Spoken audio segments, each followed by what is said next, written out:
आणि तरुणांनी सैनिकी शिक्षण घेतलंच पाहिजे असं स्वातंत्र्यवीर सावरकर यांचं मत होतं आणि म्हणूनच स्वातंत्र्यवीर सावरकरांचे कर्तृत्ववान अनुयायी कैलासवासी विक्रम नारायण सावरकर यांनी महाराष्ट्र मिलिटरी स्कूलची स्थापना केली.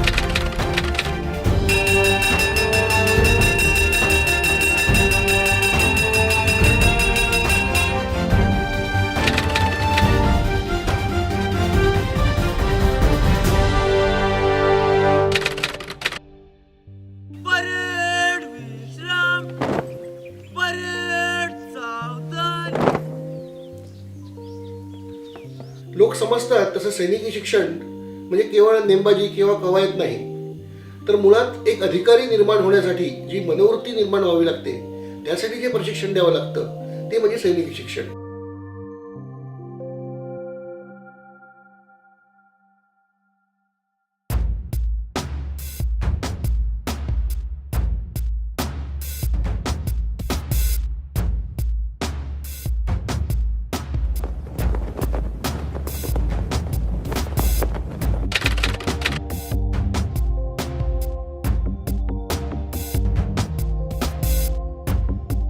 इंग्रजीत ज्याला आपण ऑफिसर क्वालिटी म्हणतो ते गुण प्रत्येक मुलात निर्माण व्हावे हा आमच्या शाळेचा हेतू आहे. तो मुलगा धाडसी हवा, अभ्यासू हवा, विचारी हवा, त्या नेतृत्व क्षमता यावी असे अनेक गुण आहेत आणि ते निर्माण होण्यासाठी आम्ही विविध प्रकारचे प्रशिक्षण या शाळेत देतो.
ज्या भाज्या इथे असतात त्या आमच्या स्वतःच्या मल्यामध्ये उगवलेल्या असतात, सेंद्रिय खताच्या भाज्या. ना मुलांना घरची आठवण येऊ नये म्हणून आम्ही व्हेज नॉन व्यवस्थित त्यांना देत असतो. पुन्हा इथे शिक्षक काळजी पण तेवढीच घेतात. तो जेव्हा आजारी होता तेव्हा सर्वांनी एवढी चांगली काळजी घेतली त्याची. आम्हाला फोन केला, आम्ही भेटायला आलो, पण नंतर पूर्ण त्याची इथेच काळजी घेतली गेली. 10 दिवसांनी आलो तर तो पूर्ण खडखडीत बरा झालेला होता. अगदी घरच्यासारखं सांभाळून घेतात.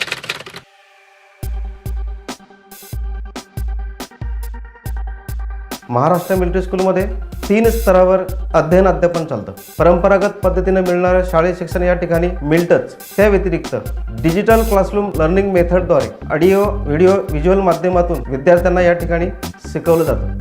Teaching in this school is highly advanced. Syllabus is taught with the help of audio visuals on the digital board. तसेच ब्रिज कोर्सची कॉन्सेप्ट आम्ही या शाळेमध्ये विशेष पद्धतीने राबवतो.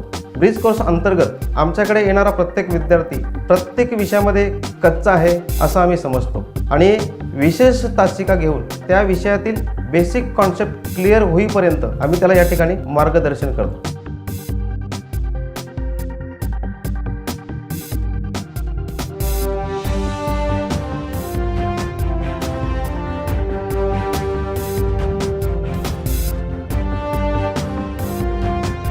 Teachers take special efforts for the upliftment of every student.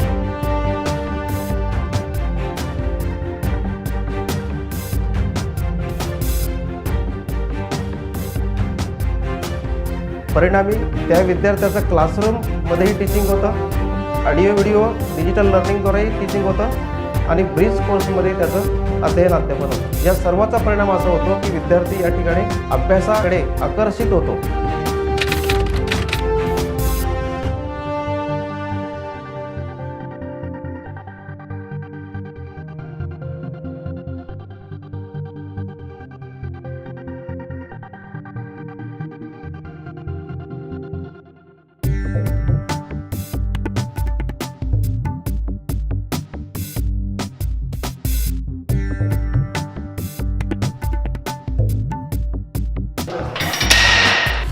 ये school पढ़ाई के साथ स्पोर्ट्स में भी ध्यान देती है।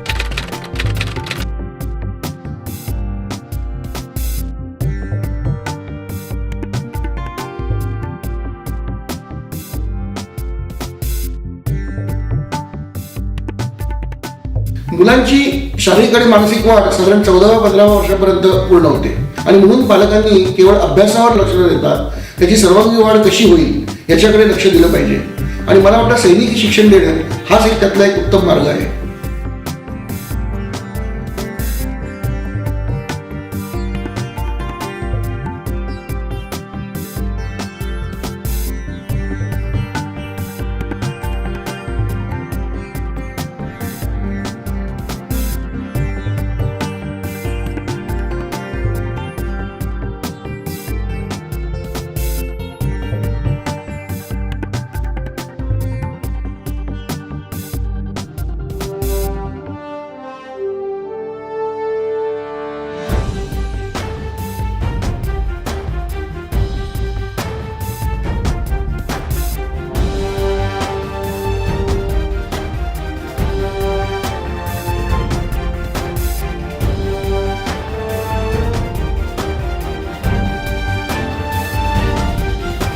मैं यहाँ पर करीब 16 साल से यहाँ पे हूँ और इन 16 साल में 13 साल तक हमारी जो टीम है अभी तक वो हॉकी स्टेट चैम्पियन रही है।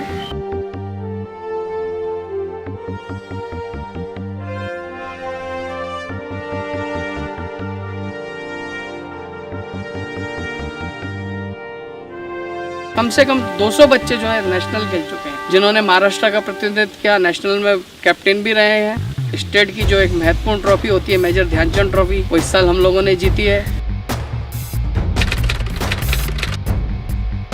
ते लोक विचारतात तुम्ही हॉस्टेलला टाकलं का? मी सांगितलं हॉस्टेलला नाही, मी महाराष्ट्र मिलिटरी स्कूलला टाकलं, कारण महाराष्ट्र मिलिटरी स्कूल एक निसर्गाच्या सानिध्यात आणि शिस्तीने शिकणारी शाळा आहे.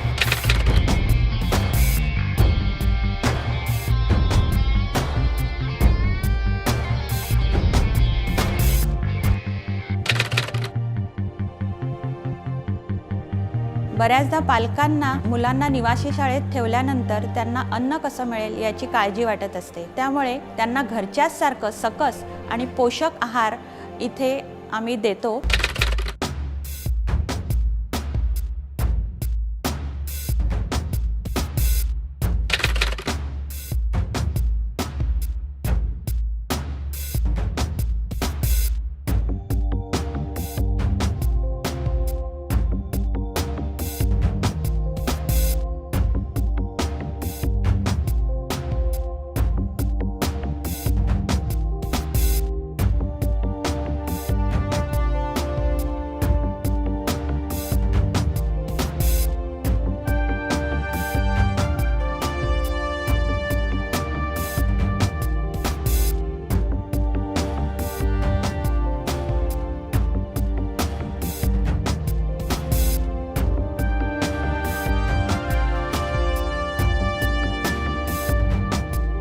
प्रत्येक वर्षी महाराष्ट्र मिलिटरी स्कूल ॲडव्हेंचर कॅम्पचं आयोजन करत असते. हा ॲडव्हेंचर कॅम्प शाळेपासून 9 किलोमीटर अंतरावरती असलेल्या चासुडा जंगल कॅम्प येथे चालतो. ह्या सर्व ॲक्टिव्हिटीसाठी आमच्याकडे ट्रेन स्टाफ आहे आणि सगळ्या ॲक्टिव्हिटी ह्या ॲडव्हेंचर्स असल्यामुळे सर्टिफाईड इंटरनॅशनल स्टँडर्डची इक्विपमेंट्स वापरतो.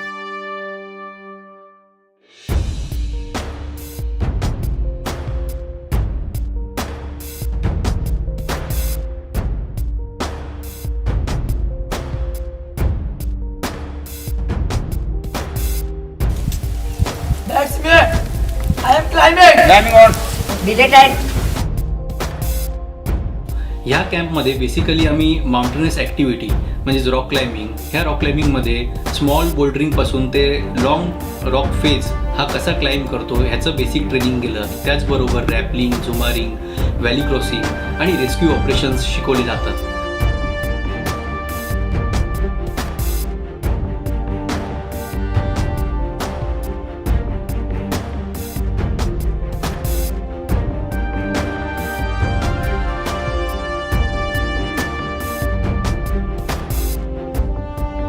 सगळ्या ॲक्टिव्हिटी बरोबरच टीम बिल्डिंग ॲक्टिव्हिटी हा एक मेजर पार्ट असतो. ह्या टीम बिल्डिंग ॲक्टिव्हिटीमधनं सांघिक भावना वाढीस लागण्याच्या दृष्टीने आमचे प्रयत्न असतात.